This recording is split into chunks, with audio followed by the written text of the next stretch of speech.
Hello viewers, welcome to my YouTube channel Adobe Premiere Pro আরও একটি পর্বে আপনাদেরকে স্বাগত। আমরা অনেকেই মনে করে থাকি ভিডিও এডিটিংয়ের কাজ করার জন্য অনেক এক্সপেন্সিভ একটা পিসি এবং হাই কনফিগারেশনের একটা পিসির প্রয়োজন। এই যেমন ধরুন কোরাই 7 অথবা কোরাই 9-এর হাই কনফিগারেশনের প্রসেসর দিয়ে ভিডিও এডিটিংয়ের কাজগুলো করতে হয়।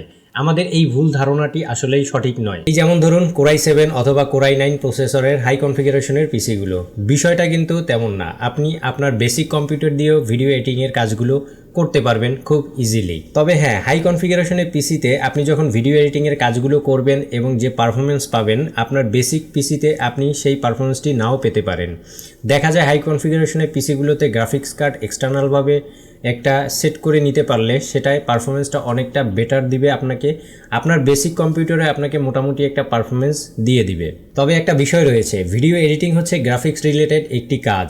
আপনি আপনার পিসিতে হাই কনফিগারেশনের পিসিতে যদি একটা এক্সটার্নাল গ্রাফিক্স কার্ড লাগানো থাকে, সেক্ষেত্রে আপনি যে বেটার পারফরমেন্সটি পাবেন, সেক্ষেত্রে আপনি আপনার বেসিক কম্পিউটারে সেই পারফরমেন্সটা নাও পেতে পারেন। বেসিক কম্পিউটারে আপনি পারফরমেন্সটা বেটার পেতে হলে আপনি অবশ্যই র্যামটা আপনি বাড়িয়ে নিতে পারেন, এছাড়াও একটি এক্সটার্নাল এসএসডি কার্ড লাগিয়ে নিতে পারেন। সেক্ষেত্রে আপনি ভিডিও এডিটিংয়ের কাজটি মোটামুটি স্মুথলিভাবে করতে পারবেন আপনার বেসিক কম্পিউটারে। তবে মোটামুটি কোরাই 5-এর 9 জেনারেশন 10 জেনারেশন এই পিসিগুলো আপনার সব থেকে বেটার ভিডিও এডিটিংয়ের কাজ করার জন্য। এছাড়াও রাইজেনের কিছু প্রসেসর রয়েছে, যে প্রসেসরগুলোতে যেমন 5700D যে প্রসেসরগুলো রয়েছে বা এর উপরে, এই ধরনের প্রসেসরগুলো যদি আপনি ব্যবহার করে থাকেন আপনার পিসিতে, সেক্ষেত্রে আপনার ভিডিও এডিটিংয়ের ক্ষেত্রে আপনি একটা বেস্ট পারফরমেন্স আপনি পেতে পারেন। তবে যারা ভিডিও এডিটিংয়ের কাজ করতে চাচ্ছেন কিন্তু হাই কনফিগারেশনের পিসি যাদের বাজেটে নেই, তারা লো কনফিগারেশনের বেসিক কম্পিউটারে আপনারা কীভাবে ভিডিও এডিটিংয়ের কাজ অ্যাডোবি প্রিমিয়ার প্রো ব্যবহার করে করতে পারবেন, এরকম একটা টিউটোরিয়াল আমি গত পর্বে অলরেডি আপনাদেরকে দেখিয়েছি। কোন প্রসেসে কোন টিপস এবং টিপসগুলো ফলো করলে আপনি আপনার অ্যাডোবি প্রিমিয়ার প্রো আপনার লো কনফিগারেশনের পিসিতে আপনি রান করাতে পারবেন, সেই ভিডিও গত পর্বে আমার দেয়া আছে। আমি আমার আইকন বারে সেই ভিডিওর লিঙ্কটা আমি দিয়ে দিচ্ছি, আপনারা ওখান থেকে দেখে নেবেন। তো আপনারা গত পর্বের ভিডিওটি দেখে আপনারা সঠিকভাবে ওই টিপস অ্যান্ড টিপসগুলো ফলো করলে আপনারাও আপনাদের লো বাজেটের বা অথবা লো কনফিগারেশনের পিসিতে অ্যাডোবি প্রিমিয়ার প্রো খুব সহজে রান করাতে পারবেন এবং স্মুথলি মোটামুটি একটা ভিডিও এডিটিংয়ের কাজগুলো আপনারা করে ফেলতে পারবেন। গত পর্বের ভিডিওটা আপনারা দেখে আসুন, তাহলেই বুঝতে পারবেন। আমি যখন অ্যাডোবি প্রিমিয়ার প্রো 2020 যে ভার্সনটি রয়েছে সেটি যখন আমি ইনস্টল করি, কিছু গ্রাফিক্স সফটওয়্যারের প্রয়োজন পড়ে যেটা ডাউনলোড করে ইনস্টল করে ব্যবহার করতে হয়। আমি কোরাই 3-4 জেনারেশনে আমার যে পিসিটায় আমি এই 2020-এর ভার্সনটি অ্যাডোবি প্রিমিয়ার প্রো ইউজ করছি, সেখানে আমি এই গ্রাফিক্সের কিছু সফটওয়্যার ইনস্টল করে নিয়েছি, যে কারণে আমার এই লো কনফিগারেশনের পিসিতে আমি অ্যাডোবি প্রিমিয়ার প্রো 2020টাও খুব সুন্দরভাবে স্মুথভাবে টিপস অ্যান্ড ট্রিক্সগুলো ফলো করে কাজ করছি।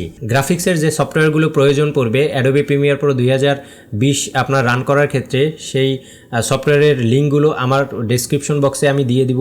সেখান থেকে আপনারা চাইলে এগুলো কালেক্ট করে নিতে পারবেন এবং ইনস্টল করে খুব সহজেই গ্রাফিক্সের নর্মাল যে ব্যাকআপটা আপনারা এই অ্যাডোবি প্রিমিয়ার প্রো 2020 ইউজের ক্ষেত্রে বা রান করানোর ক্ষেত্রে আপনি এটি ইনস্টল করে ব্যবহার করতে পারবেন। এছাড়াও আমি আমার পিসি থেকে এক নজরে আপনাদেরকে সেই গ্রাফিক্সের সফটওয়্যারটি আমি দেখিয়ে দিচ্ছি, আপনারা যাতে করে আপনারা এটা দেখতে পারেন।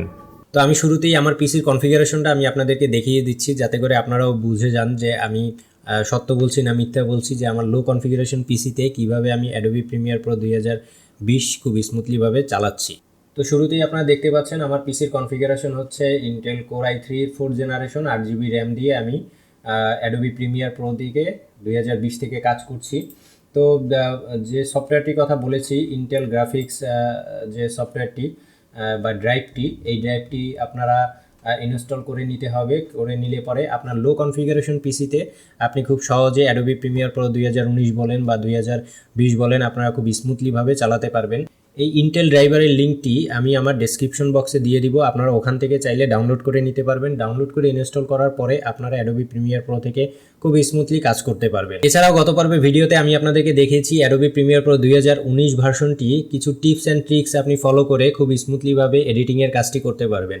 সেমভাবে অ্যাডোবি প্রিমিয়ার প্রো 2020 চাইলেও এই টিপস অ্যান্ড টিপসগুলো ফলো করে আপনি আপনার লো কনফিগারেশনের পিসিতে আপনি খুব সহজেই স্মুথলিভাবে কাজ করতে পারবেন।